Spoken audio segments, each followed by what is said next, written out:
Hi students, நம்ம இந்த வீடியோவில் ரிலேஷன் அண்ட் ஃபங்க்ஷன்ஸ்லேருந்து கார்ட்டீசியன் ப்ராடக்ட்னா என்ன, அதை எப்படி எழுதுறது அப்படின்றத பற்றி தான் பார்க்க போகிறோம். ஸோ கார்ட்டீசியன் ப்ராடக்ட்ன்றது ரொம்ப சிம்பிள் ஆக்சுவலாக. இங்கே பாருங்களேன், PQன்னு நம்மக்கிட்ட 2 செட் இருக்குது. ரெண்டுமே கண்டிப்பாக நான் எம்டி செட்டாக இருக்கும். ரெண்டுத்துலேயுமே எலிமெண்ட்ஸ் இருக்கணும். 2 செட்லேயுமே எலிமெண்ட் இருந்தால் மட்டும்தான் நம்மளால் கார்ட்டீசியன் ப்ராடக்ட் எழுத முடியும். என்ன பேட்டர்னில் எழுதணும் அப்படின்றது தான் க்ளீனாக உங்களுக்கு சொல்லித்தர போகிறேன். முதல்ல பேசிக்காக கார்ட்டீசியன் ப்ராடக்ட் என்ன அப்படின்னா, இட் இஸ் த ஆர்டர்டு பேர் அப்படின்னு சொல்லுவாங்க. ஆர்டர்ட் பேர் அப்படின்னா என்ன மேம் அப்படின்னா, இப்போ ஃபார் எக்ஸாம்பிள் இங்கே பாருங்களேன், நம்மக்கிட்ட 2 ஸ்டூடெண்ட் இருக்காங்க. ஸ்டூடெண்ட்டோட பேர் A அண்ட் B. ஸோ அவங்க அவங்கக்கிட்ட அவைலபிளாக இருக்கிறது பென் இருக்குது, கலர்ஸ் இருக்குது, டாய்ஸ் இருக்குதுன்னு வச்சுக்கோங்களேன். ஸோ இந்த ஏன்ற ஸ்டூடெண்ட் பென் யூஸ் பண்ணி ஏதாவது எழுதலாம், இல்லை கலர்ஸ் யூஸ் பண்ணி ஏதாவது ட்ராயிங் பண்ணலாம், இல்லை டாய்ஸ் யூஸ் பண்ணி விளையாடலாம். அதே ஆப்ஷன் இந்த பீன்ற ஸ்டூடெண்ட்டுக்கும் இருக்குது. இந்த ஒரே வீட்டில் 2 குழந்தைங்க இருக்காங்கன்னா இந்த 3 ஆப்ஷன் இருந்தால் அவங்க எப்படியெல்லாம் அவங்கள கனெக்ட் பண்ணிப்பாங்கன்றத ஆர்டராக எழுதுறது, அதுதான் ஆர்டர்ட் பேர் ஆக்சுவலாக. இப்போ இது நான் பீன்ற செட்டுன்னும் இதை கியூன்ற செட் அப்படின்னு எடுத்துக்கிறேன். இப்போ P cross Q என்ன அப்படின்னு கேட்டாங்க அப்படின்னா எப்படி எழுதணும்னா, இதை ஒரு செட்டில் எழுத போகிறோம். ஆர்டர்ட் பேர் அப்படின்னா இந்த ஏன்ற ஸ்டூடெண்ட் பென் யூஸ் பண்ணிகிட்டு இருக்கலாம். அப்போ ஏ யூஸிங் பென்னாக இருக்கலாம், இல்லைனா ஏ ஸ்டூடெண்ட் யூஸிங் த கலர்ஸாக இருக்கலாம், இல்லை அந்த ஏன்ற ஸ்டூடெண்ட் டாய்ஸ் யூஸ் பண்ணலாம். 3 ஆப்ஷன் இருக்குது. இந்த சேம் ஆப்ஷன் அந்த 2வது ஸ்டூடெண்ட்டுக்கும் இருக்குது. அந்த 2வது பீன்ற ஸ்டூடெண்ட்டு மேபி பென் யூஸ் பண்ணிகிட்டு இருக்கலாம். அதே மாதிரி இந்த பீன்ற ஸ்டூடெண்ட் பென் யூஸ் பண்ணிகிட்டு இருந்திருக்கலாம், இல்லை கலர்ஸ் யூஸ் பண்ணியிருக்கலாம், இல்லைன்னா டாய்ஸ் யூஸ் பண்ணியிருக்கலாம். ஸோ இவ்வளோ ஆப்ஷன்ஸ் நம்மக்கிட்ட இருக்குது. இது எல்லாத்தையும் எடுத்து நம்ம செட்டை எழுதுறதுக்கு பேர் தான் கார்ட்டீசியன் ப்ராடக்ட். இப்போ பீன்ற ஸ்டூடெண்ட் பென் யூஸ் பண்ணியிருக்கலாம். அதுக்கு ஏன் மேம் பேர் ஆர்டர்ட் பேர் அப்படின்னு சொல்கிறாங்க அப்படின்னா, இங்கே பாருங்களேன், இந்த ஃபஸ்ட்டு செட்டில் இருக்கிறவங்க தான் இந்த செகண்ட் செட்டில் இருக்கிறத யூஸ் பண்ண முடியும். ஏன்ற ஸ்டூடெண்ட்டு தான் பென்னோ கலரோ டாய்ஸோ யூஸ் பண்ண முடியுமே தவிர, ஒரு பெண்ணை இந்த ஏன்ற ஸ்டூடெண்ட்டையும் பீன்ற ஸ்டூடெண்ட் யூஸ் பண்ணவே முடியாது. ஸோ இவங்கள ஃபஸ்ட்டாகவும் இவங்கள செகண்டாகவும் நம்மளால் எழுதவே முடியாது. P cross Qனா Pன்றவங்க Qன்ற எலிமெண்ட்டோட எப்படி கனெக்ட் ஆகிருக்காங்க அப்படின்னு சொல்கிறது தான் ஆர்டர் பேர். ஸோ நம்ம நார்மலாக ஒரு செட்டு எழுதுகிறோம் அப்படின்னா, செட்டில் 1,2ன்னு எழுதினாலும் ஒன்று தான், 2,1ன்னு எழுதினாலும் ஒன்று தான் அப்படின்னு நம்ம பார்த்துருப்போம். செட்டோட இன்ட்ரடக்ஷன் வீடியோ போய் பாருங்கள். ஈக்குவல் செட் அப்படின்னா அதோட எலிமெண்ட் பிளேஸ் மாதிரி இருந்தால் நமக்கு பரவாயில்ல, எப்படி இருந்தாலும் அது ஒரே செட் தான். என்ன நம்பர் ஆஃப் எலிமெண்ட் சேம், அதன் எலிமெண்ட் ஒரே மாதிரி இருந்தாலே அதை ஈக்குவல் செட்டுன்னு சொல்லுவோம். ஆனால் ஆர்டர்ட் பேராக இருக்கிறது, அதாவது ஆர்டரை மாற்றி எழுத முடியாத பிளேஸில் தான் நம்ம கார்ட்டீசியன் ப்ராடக்ட் யூஸ் பண்ணுவோம். இதுதான் பேசிக் கார்ட்டீசியன் ப்ராடக்ட்டுக்கு. அப்போ P cross Q அப்படின்னு ஒரு கார்ட்டீசியன் ப்ராடக்ட் எழுதணும்னா அந்த எலிமெண்ட் எப்படி இருக்கும் பார்க்குறதுக்குனா, P, Q இந்த மாதிரி 2 எலிமெண்ட் கனெக்ட் ஆகிருக்கும். இதில் கண்டிப்பாக இந்த ஃபஸ்ட்டு எலிமெண்ட் இங்கே இருக்கிற ஃபஸ்ட்டு செட்டில் இருந்து தான் வந்திருக்கும். அப்போ இந்த ஸ்மால் p கண்டிப்பாக அந்த பீன்ற செட்டில் இருந்தும், இந்த Qன்ற எலிமெண்ட் கண்டிப்பாக எதுலேருந்து வந்திருக்கும் அப்படின்னா 2வது செட்டில் இருந்து தான் வந்திருக்கும். இதுதான் கார்ட்டீசியன் ப்ராடக்டோட டெஃபினிஷன். இதை மாற்றி எழுதவே முடியாது. ஃபஸ்ட்டு செட்லேருந்து ஃபஸ்ட் எலிமெண்ட், செகண்ட் செட்லேருந்து தான் செகண்ட் எலிமெண்ட் வந்திருக்கும். இப்போ சப்போஸ் இந்த பீன்ற செட்டோ இல்லை Qன்ற செட்டோ ஏதோ ஒரே ஒரு செட் எம்டி செட்டை வந்ததுன்னு வச்சுக்கோங்களேன். ஏதோ ஒன்று எய்தர் P or Q யாராவது ஒருத்தர் எம்டி செட்டாக இருந்தால் கூட, யாராவது ஒருத்தர் நல் செட்டாக இருந்தால் கூட கண்டிப்பாக P cross Q கண்டிப்பாக நல் செட் தான். நம்மளால் ஒரு எலிமெண்ட் கூட எழுத முடியாது. யோசிச்சு பாருங்கள், ஒரு பக்கம் நல் செட், ஒரு பக்கம் எலிமெண்ட் இருக்குது. இது எப்படி நம்ம கனெக்ட் பண்ண முடியும்? கனெக்டே பண்ண முடியாதுல்ல. அப்போ யாராவது ஒருத்தர் நல் செட்டாக இருந்தால் கூட P cross Qவை நம்ம என்னென்னு தான் எழுதணும்? நல் செட் அப்படின்னு தான் எழுதணும். அதே மாதிரி ஒரே ஒரு செட்டு இன்ஃபைனைட் செட்டாக இருந்தால், இன்ஃபைனைட் செட்னா என்னது? அன்கவுண்டபிள் எலிமெண்ட்ஸ் இருந்தால் P cross Qவும் என்னவாக தான் இருக்கும்? ஒரு இன்ஃபைனைட் செட்டாக தான் இருக்கும். அதுவும் அன்கவுண்டபிளாக தான் இருக்கும் அப்படின்றதையும் தெரிஞ்சுக்கோங்க. ஸோ எப்போ இந்த வேல்யூஸ் ஈக்குவல் அப்படின்னு சொல்லுவாங்கன்னா, 2 ஆர்டர்ட் பேர் ஈக்குவல்னு எப்போ சொல்லுவாங்க? ஈக்குவல் ஆர்டர்ட் பேர் அப்படின்னு எப்போ சொல்லுவாங்க அப்படின்னு கேட்டாங்க அப்படின்னா, இங்கே இருக்கிற ஃபஸ்ட் எலிமெண்ட்டும் செகண்ட் எலிமெண்ட்டும் அங்கே இருக்கிற ஃபஸ்ட் எலிமெண்ட் செகண்ட் எலிமெண்ட்டுக்கு ஈக்குவலாக இருக்கணும்.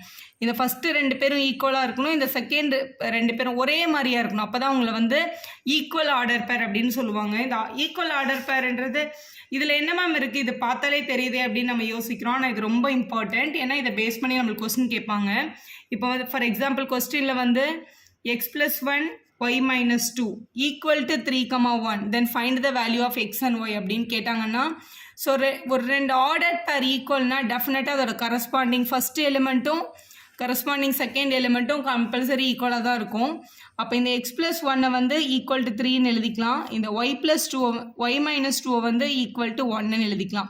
+1 அந்த பக்கம் எடுத்துகிட்டு போனோம்னா -1 ஆகும். அப்போ x is equal to 2, y is equal to -2 அந்த பக்கம் எடுத்துகிட்டு போனால் +2 ஆகும். அப்போ y is equal to +3.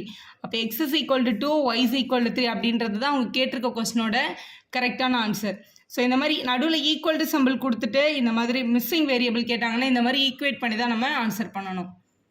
இப்போ இதில் எக்ஸாம்பிள் பாருங்களேன், இது எப்படி எழுதுறதுன்னு. ஏபிசிக்கு 3 செட்டு கொடுத்துட்டு find A cross B union A cross C அப்படின்னு கேட்டிருக்காங்க. அப்படின்னா முதல்ல A cross B கண்டுபிடிக்கணும், அதுக்கப்புறம் A cross C கண்டுபிடிக்கணும், அதுக்கு வந்து யூனியன் எழுதணும். யூனியன்னா ஒன்றுமே இல்லை, இந்த செட்டையும் அந்த செட்டையும் கம்பைன் பண்ணி எழுதிட வேண்டியது தான்.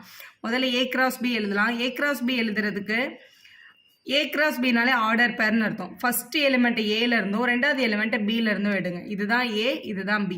ஸோ ஏயோட ஃபஸ்ட் எலிமெண்ட் 1 இருக்கா, இந்த 1 இங்கே இருக்கிற 3 கூட ஜாயின் பண்ணுங்கள். அப்போது 1, 3. அடுத்த எலிமெண்ட் இந்த 1 இந்த 4 கூட ஜாயின் பண்ணுங்கள். அப்போது 1, 4. அடுத்து ஏல இருக்க ரெண்டாவது எலிமெண்ட் வந்து 2, இந்த 2 இந்த 3 கூட கனெக்ட் பண்ணால் 2, 3.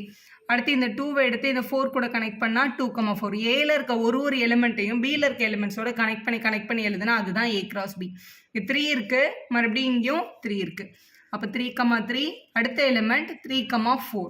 ஸோ இப்படி தான் எழுதணும். ஸோ இப்படி எழுதுவதுக்கு எனக்கு கொஞ்சம் கன்ஃபியூஷனாக இருக்க மாதிரி இருக்குது. அப்படின்னா நீங்கள் என்ன பண்ணலான்னா ஏன்ற செட்டில் வந்து 1, 2, 3, பின்ற செட்டில் வந்து 3, 4ன்னு எழுதிட்டு 1, 3, 1, 4. அடுத்து 2, 3, 2, 4, 3, 3, 3, 4 இப்படி டயக்ராம் சைடில் போட்டுட்டு கூட நீங்கள் எழுதலாம். மிஸ் ஆகாமல் எல்லாத்தையும் எழுதிட முடியும் நம்மளால். அடுத்து A cross C. ஏயையும் சியையும் கிராஸ் பண்ண சொல்லியிருக்காங்க. கிராஸ்னா மல்டிப்ளிகேஷன் கிடையாது, கார்ட்டீசியன் ப்ராடக்ட். அதாவது ஃபஸ்ட்டு எலிமெண்ட்டை ஃபஸ்ட்டு செட்லேருந்து ரெண்டாவது எலிமெண்ட்லேருந்து ரெண்டாவது செட்லேருந்து ரெண்டாவது எலிமெண்ட்டும் எடுக்கணும். இப்போ ஏன்ற செட்டில் 1, 2, 3 இருக்குது, பின்ற செட்டில் வந்து 4, 5, 6 இருக்குது. ஸோ முதல் எலிமெண்ட் 1, இந்த 1 இந்த 4 கூட இந்த 5 கூட இந்த 6 கூட சேர்த்து எழுத போகிறோம். அதனால் 1, 4, 1, 5, 1, 6 இப்படி எழுதிக்கோங்க. ரெண்டாவது எலிமெண்ட் இங்கே 2 இருக்குது, இந்த 2வை இந்த 4, 5, 6 கூட சேர்த்து எழுதணும். அதனால் 2, 4, 2, 5, 2, 6. அடுத்த எலிமெண்ட் இங்கே 3 இருக்குது, 3 இவங்க 3 பேர் கூட சேர்த்து எழுதணும். அப்போ 3, 4, 3, 5, 3, 6 இப்படி தான் எழுதணும். இதுதான் உங்களோட கார்ட்டீசியன் ப்ராடக்ட். எழுதியாச்சு. இப்போ A cross Bயையும் A cross Cயையும் என்ன பண்ண சொல்லியிருக்காங்கன்னா யூனியன் பண்ண சொல்லியிருக்காங்க. யூனியன் அப்படின்னா ரெண்டத்தையும் கம்பைன் பண்ணி எழுதிடணும். A cross C கேட்டிருக்காங்க. ஸோ இந்த செட்டில் இருக்க எல்லா எலிமெண்ட்டையும் இந்த செட்டில் இருக்க எல்லா எலிமெண்ட்டையும் சேர்த்து ஒரே செட்டில் எழுத போகிறோம். ஒரு முக்கியமான விஷயம் என்ன அப்படின்னா எந்த எலிமெண்ட்டும் ரிப்பீட் ஆகக்கூடாது. ரிப்பீட் ஆகாமல் எல்லாத்தையும் எடுத்து எழுதிடலாம். ஸோ ஃபஸ்ட்டு A cross Bயில் இருக்க எல்லா எலிமெண்ட்டையும் எடுத்து எழுதிக்கோங்க. ஃபஸ்ட்டு A cross Bயில் இருக்க எல்லா எலிமெண்ட்டும் எடுத்து எழுதிட்டேன். இப்போ A cross Cயில் 1, 4 ஸ்டார்ட் ஆகிருக்கு. நான் 1, 4ன்ற எலிமெண்ட் நம்ம இங்கே ஆல்ரெடி எழுதிட்டோம், அதனால அதை நான் ரிப்பீட் பண்ணல. இந்த 1, 4 திருப்பி எழுதக்கூடாது. எப்போவுமே செட்டில் ஒரு எலிமெண்ட்டை ரிப்பீட் பண்ணவே முடியாது. அதனால இந்த 1, 4 எழுதாமல் 1, 5யும் 1, 6ம் எழுதியாச்சு. அடுத்து 2, 4 எழுதணும். ஆனால் ஆல்ரெடி இங்கே 2, 4 நம்ம எழுதிட்டோம் செட்டில், அதனால் அதை ரிமூவ் பண்ணிவிட்டு ரிமைனிங் எல்லா எலிமெண்ட்ஸும் எடுத்து எழுதியிருக்கேன். சப்போஸ் எக்ஸாமில் உங்களுக்கு யூனியன் கேட்காம இன்டர்செக்ஷன் கேட்கலாம். A cross B intersection A cross C என்ன அப்படின்னு கேட்டாங்கன்னா இதுக்கு பேர் இன்டர்செக்ஷன். இன்டர்செக்ஷனா காமன் அர்த்தம். A cross Bலையும் A cross Cலையும் என்ன காமனாக இருக்குது அப்படின்னு கேட்குறாங்க. A cross Bயில் 1, 4 இருக்குது, A, Cலையும் இருக்குது. இங்கே 2, 4 இருக்குது, இங்கேயும் 2, 4 இருக்குது. இங்கே 3, 4 இருக்குது, இங்கேயும் 3, 4 இருக்குது. இந்த 3 எலிமெண்ட் ரெண்டு செட்லேயும் ரிப்பீட் ஆகிருக்கு. அப்போ அவங்க தான் காமன் எலிமெண்ட்ஸ், அவங்கள தான் இன்டர்செக்ஷன் சொல்லுவோம். 1, 4, 2, 4, 3, 4. அப்போ இதுதான் உங்களோட இன்டர்செக்ஷன் வேல்யூவில் கிடைக்கும். நெக்ஸ்ட் ஒரு கொஸ்டின் பாருங்களேன். இஃப் P வந்து 1, 2னா form the set P cross P cross P அப்படின்னு கேட்டிருக்காங்க. 3 ஆர்டர் பேர் கேட்டிருக்காங்க ஒரே செட்டை யூஸ் பண்ணி. அதாவது 1, 2, 1, 2 திருப்பி இங்கே ஒரு 1, 2 இருக்குது. இது 3 பேரையும் கனெக்ட் பண்ணி செட் எழுதணும். அப்படின்னா எலிமெண்ட்டை மிஸ் ஆகாமல் எழுதுறதுக்கு ஒரு சின்ன ஷார்ட்கட் சொல்லித்தரேன் பாருங்களேன். இந்த 2 பேரை யூஸ் பண்ணி உங்களுக்கு எழுதுறது நல்லாவே தெரியும். ஏன்னா 1 கூட கனெக்ட் பண்ணும், 1 2 கூட கனெக்ட் பண்ணும், அப்படி தானே? ஸோ இப்படி எழுதுங்க. 1 கூட கனெக்ட் பண்ணும், 1 2 கூட கனெக்ட் பண்ணும். இது நமக்கு நல்லா தெரியும். ஃபஸ்ட்டு இந்த 2 செட்டை மட்டும் யூஸ் பண்ணி 1 கூட ஒரு தடவை 1 2 கூட ஒரு தடவை நம்ம கனெக்ட் பண்ணியிருக்கோமா, எழுதிக்கோங்க. எழுதிட்டு இது வந்து 3 இருக்கிறதுனால இந்த 3வது எலிமெண்ட்டில் நான் இங்கே கேப் விட்டுருக்கேன். இந்த 3வது எலிமெண்ட் என்ன வரும் அப்படின்னா ரொம்ப ஈஸியாக யோசிச்சிடலாம். இந்த 3வது எலிமெண்ட் 1 ஒரு தடவை வரும், 2 ஒரு தடவை வரும், அவ்வளோதான். ஸோ நம்ம எழுதியிருக்க எலிமெண்ட்டை ஆக்சுவலாக 2 தடவை எழுதிக்கோங்க. 1,1 1,2 அப்படின்னு எழுதிட்டு ஒரு எலிமெண்ட்டுக்கு 1ன்னு போட்டுருங்க, 2வது எலிமெண்ட்டில் 2ன்னு போட்டுருங்க. அப்போ அந்த எல்லா பேருமே நமக்கு கிடைச்சிரும். இப்போ இந்த 2ன்ற எலிமெண்ட்டை வச்சு நம்ம என்னெல்லாம் எழுதுவோம்? 2,1ம் 2,2 தானே எழுதுவோம். அப்போ 2,1ன்ற எலிமெண்ட்டும் 2,2ன்ற எலிமெண்ட்டும் நம்ம எழுதுவோம் இல்லையா? இதை 2 தடவை எழுதிக்கோங்கன்னு சொல்கிறேன். 2 தடவை எழுதிட்டிங்களா? 2,1 2,2ன்னு எழுதியாச்சு. இந்த எலிமெண்ட் 1 கூட ஒரு தடவை கனெக்ட் ஆகும், 2 கூட ஒரு தடவை கனெக்ட் ஆகும். 1 கூட கனெக்ட் ஆகும்போது இந்த கடைசி எலிமெண்ட் 1ன்னு முடிஞ்சிருக்கும். 2 கூட கனெக்ட் ஆகும்போது இந்த எலிமெண்ட் வந்து 2ன்னு கம்ப்ளீட் ஆயிருக்கும். ஸோ இப்படி எழுதி இதை க்ளோஸ் பண்ணிட்டீங்கன்னா உங்களோட எல்லா எலிமெண்ட்டும் கரெக்டாக கிடச்சிரும்.